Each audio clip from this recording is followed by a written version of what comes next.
소리가 난다는 건 마찰이 된다는 거고, 마찰이 되다 보면 암호가 일어납니다. 그 주변에서 염증들이 계속 분비를 할 수가 있어요. 결국에는 통증도 만들고 신경 손상까지 나올 수 있습니다.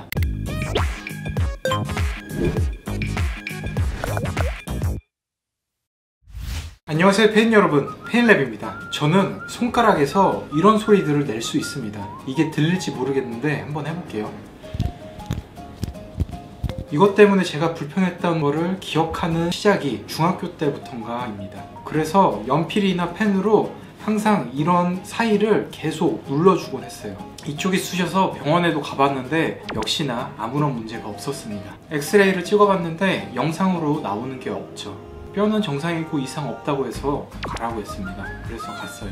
그것 때문에 손이 답답하다 보니 막 계속 움직이게 되고 움직이면서 시원한 느낌이 있었습니다. 지금은 치료를 통해서 증상은 거의 느끼지 않습니다만 일을 많이 하거나 추나를 많이 하고 나면 불편한 느낌이 간간히 찾아옵니다. 어느 부위에서 소리가 나는지 저도 예전엔 궁금했는데 대략적으로 이쪽에서 소리가 나는 겁니다. 여러분들 역시 움직이다 보면 은근히 소리가 나는 관절들이 있죠. 결론부터 말씀드리면, 첫 번째, 소리가 없어지지 않는다면 운동 범위를 제한하고 조심하자. 계속해서 소리를 내는 걸 피하자. 두 번째는 소리와 더불어 불편감이나 통증이 있다면 꼭 치료를 하자. 세 번째는 통증이 없다면 소리가 나는 원인 동작들을 찾아서 줄여놓고 한정된 범위 안에서 할 수 있는 운동들을 통해서 주변의 근력을 강화시키자. 이게 다입니다.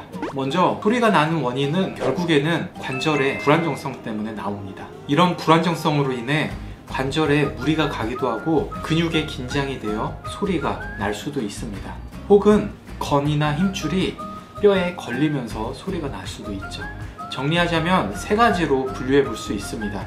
첫 번째는 관절 자체에서 나는 소리, 두 번째는 근육에서 나는 소리, 세 번째는 건이나 힘줄에서 나는 소리가 있습니다. 근데 여기서도 이런 소리들이 나도 크게 상관없는 경우와 주의가 필요한 경우로 나눠볼 수 있죠. 먼저 크게 상관없는 경우는 다음과 같습니다. 자고 일어나서 뭔가 몸이 뻣뻣하고 잘 움직이기 힘든 경우가 있잖아요. 흔히 관절이 삐걱거린다고 하죠. 이런 경우는 조금 움직이고 풀어주면 금방 괜찮아집니다. 우리 관절 안에는 윤활액이 있습니다. 우리 관절에는 관절낭으로 쌓여있고 그 안에 윤활액 성분이 있습니다. 움직임이 없는 동안에는 이 윤활액이 관절에 기름칠이 덜 돼 있는데요. 그래서 삐그덕거리는 겁니다. 운동을 하기 전에 몸이 덜 풀린 경우, 팔꿈치나 무릎 혹은 손목, 발목 등에 이런 경험이 있을 거라고 생각됩니다. 하지만 조금 움직이다 보면 혹은 운동을 하다 보면 괜찮은 경우, 이런 경우는 전혀 문제가 없습니다.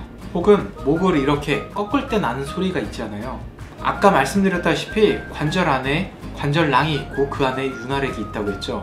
근데 관절을 이렇게 늘리거나 꺾는 과정에서 관절낭이 늘어나게 되는데, 이렇게 늘어나면 관절낭 안쪽에서 압력이 순식간에 많이 떨어집니다. 그 때문에 윤활액 안쪽에 있는 기포들이 터지면서 소리들이 납니다. 몸이 덜 풀려서 삐걱거리거나 아니면 이렇게 주먹에서 소리를 내거나 고개를 꺾을 때 우두둑거리는 경우, 그런 경우는 괜찮은 경우에 해당됩니다. 근데 잠깐 다시 돌아와서 이렇게 고개를 꺾거나 하실 때 소리가 나잖아요. 소리가 나면 왠지 시원한 느낌이 있죠. 근데 이거는 소리를 내서 시원한 게 아니라 이 과정에서 충분히 가동 범위 이상으로 살짝 스트레칭까지 되기 때문에 시원하게 느껴지는 겁니다.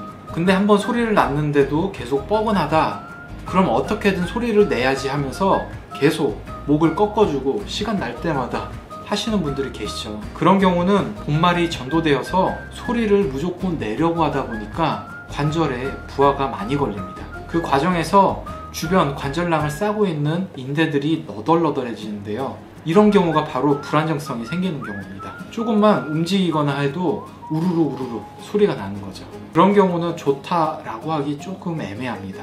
네, 이제부터 말씀드리는 경우는 주의가 필요한 경우입니다. 첫 번째는 관절 연골의 문제인데요. 뭔가 관절을 움직일 때 주기적으로 혹은 반복적으로 관절들에서 사각사각 혹은 달리는 느낌이 든다. 크게 들리진 않지만 본인은 느낄 수 있을 거예요. 이런 경우는 꼭 진료를 받아보셔야 됩니다. 특히 무릎이나 고관절, 어깨 쪽에서 자주 나타나는데 구조적으로 손상이 생길 수 있는 문제입니다. 그리고 흔히 턱관절에서 소리가 나는 분들, 이런 분들은 턱관절 디스크 원판의 문제인 경우가 많습니다. 마치 관절들을 움직일 때 짓이기는 느낌 혹은 갈리는 느낌이 든다면 꼭 병원에서 영상 검사부터 해보시기 바랍니다. 근데 증상이 심하지 않는 경우는 그렇게 검사를 해도 꼭 나오리라는 보장은 없지만 활동을 하는 데는 조심을 해야겠죠. 방금 본 거는 연골이나 디스크 원판들이 부하를 받는 경우인데, 지금 말씀드리는 건 관절 자체가 약화가 돼서 불안정해지는 경우입니다.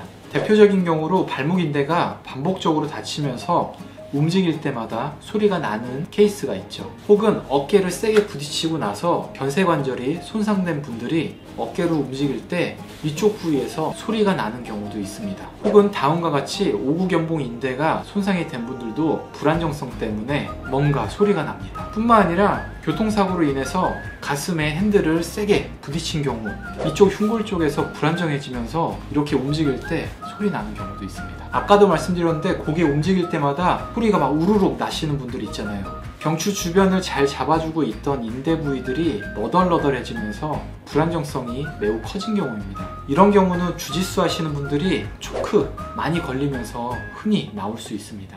다음은 힘줄 건의 문제. 이런 경우는 힘줄이 움직이면서 뼈에 걸리는 경우인데요. 예를 들어 어깨 안쪽 이런 관절 자체의 문제라기보다는 이쪽에서 넘어오는 이런 힘줄들이 있죠. 이런 부위들이 움직일 때마다 걸리는 소리입니다. 이렇게 견봉화 공간이 좁아지는 경우에 움직이면서 걸린다. 쉽게 말하면 마모가 돼서 손상이 될 수 있습니다. 이러지 않으려면 어떻게 해야 된다고요? 이쪽 어깨를 다치지 않는 원칙 꼭 참고해 주세요. 어깨에서 소리가 자주 나시는 분들은 이 방식대로 움직이시기 바랍니다. 또 그림에서처럼 손가락에 방아쇠 수지 있는 분들은 딱딱 걸리는 소리가 날 수 있습니다. 이건 힘줄 건이 반복적인 사용으로 부으면서 나타나는 경우입니다. 그리고 고관절에서도 소리가 자주 나는데요. 그림에서 보는 대요근 건이 대퇴골 소전자에 와서 붙게 되는데, 이 과정에서 움직임에 조금 문제가 있게 되면 대퇴골에 건이 걸리면서 소리가 날 수 있습니다. 또한 대퇴근막 뒤에 있는 장경인대 부위가 대퇴골 대전자에 마찰이 되면서도 소리가 날 수 있어요. 자, 근육의 문제는 많지는 않지만 보통 근육의 긴장도가 높은 분들에게서 소리가 납니다. 예를 들면 견갑골을 이렇게 막 움직이는데 견갑골 안쪽에서 소리가 나는 분들이 있습니다. 이런 경우는 보통 견갑골 안쪽이 계속 불편해서 소리를 내는 건데요. 이거와 관련해서는 최악의 통증, 견갑골 편을 참고해 주세요. 견갑골 안쪽 깊이가 계속 불편하다 보니까 어떻게 할 수는 없고 계속해서 움직여서 시원한 느낌을 찾습니다. 이런 경우는 견갑골을 잡아주는 견갑거근의 긴장부터 견갑골 하부에 있는 견갑하근의 약화 등등 여러 가지 원인이 결합되는 증상입니다. 결국에는 이쪽이 아프시니까 시원하라고 소리를 내는 거예요. 근데 계속해서 움직이면서 오히려 더 손상을 입힙니다. 악순환이 반복되는 거죠. 이런 경우는 자꾸 혼자서 하시려고 하시지 마시고 꼭 치료를 받으시기 바랍니다. 자, 문제는 이제 그만 알아보고 해결 및 대처법을 알아보겠습니다. 첫 번째로 근육에서 소리가 나는 경우는 직접 오른쪽, 왼쪽 움직임을 비교해 보면서 촬영을 해보세요. 양쪽의 차이점을 통해서 어떤 움직임이 제한되는지를 확인해 보고 긴장이 많은 근육들은 충분히 스트레칭, 마사지로 풀어주시는 게 도움이 될 수 있습니다. 물론 통증이 없다는 전제 하입니다. 아까 말씀드린 대로 견갑골 안쪽이 아파서 계속 움직이다 보니까 견갑골에 소리까지 난다. 이런 경우는 견갑골 근육을 푸는 게 아니라 치료부터 받고 통증을 줄여놔야 됩니다. 그 이후에 근육에 긴장된 부위들을 스트레칭 마사지로 푸는 거죠.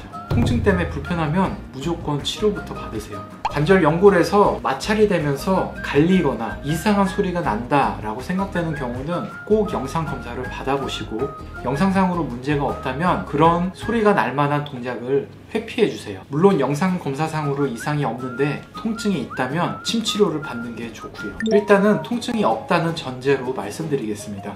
예를 들어 내가 일은 해야 되고 그 동작은 꼭 써야 되는데 관절에서 소리가 난다.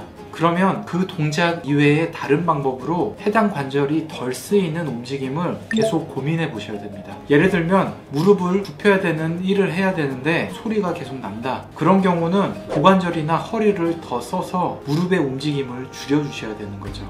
반대로 관절 인대의 약화 때문에 불안정해지면서 소리가 나는 경우는 인대 쪽에 침 치료를 받는 게 도움이 될 수 있습니다. 이건 이 영상을 참고해 주세요. 마지막으로 힘줄 건 문제 역시 소리가 계속 난다면 관절 범위 운동을 제한해 주시고 그쪽 힘줄이 긁히지 않을 만한 동작 안에서만 활동하시는 게 좋습니다. 아까 말씀드렸죠? 회전근개에서 소리 나는 경우는 이쪽 원칙 꼭 취해주세요. 그리고 이 건들이 연결되는 근육들을 스트레칭이나 마사지로 풀어주는 게 도움이 될 수 있어요. 근육을 풀어주게 되면 자연스럽게 그 건의 장력이 조금 줄게 됩니다. 덜 긁힐 수가 있는 거죠. 이렇게 당장 소리가 나는 원인들을 파악해서 줄여놔야 됩니다. 그리고 한정된 운동 범위 안에서 할 수 있는 운동들로 주변 근력을 강화시켜주는 게 좋겠죠. 계속 말씀드리지만 통증이 없다는 전제 하입니다.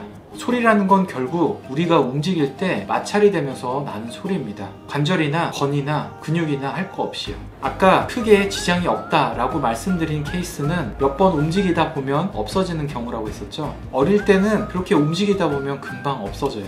근데 우리 몸이 늙어감에 따라 몸은 예전 같지 않은데 자꾸 그때의 경험만을 생각합니다. 이게 없어질 소리가 아닌데 움직이다 보면 어떻게든 없어지지 않을까 싶어서 계속 움직여보는 게 사람 심리죠. 소리가 난다는 건 마찰이 된다는 거고 마찰이 되다 보면 마모가 일어납니다. 그 주변에서 염증들이 계속 분비를 할 수가 있어요. 결국에는 통증도 만들고 신경 손상까지 나올 수 있습니다. 아무튼 결론! 소리가 없어지지 않는다면 운동 범위를 제한하고 조심하자. 소리와 더불어 불편감이나 통증이 있다면 꼭 치료를 하자. 통증이 없다면 소리가 나는 원인 동작들을 찾아서 줄여놓고 한정된 범위 안에서 할 수 있는 운동들을 통해서 주변의 근력을 강화시키자.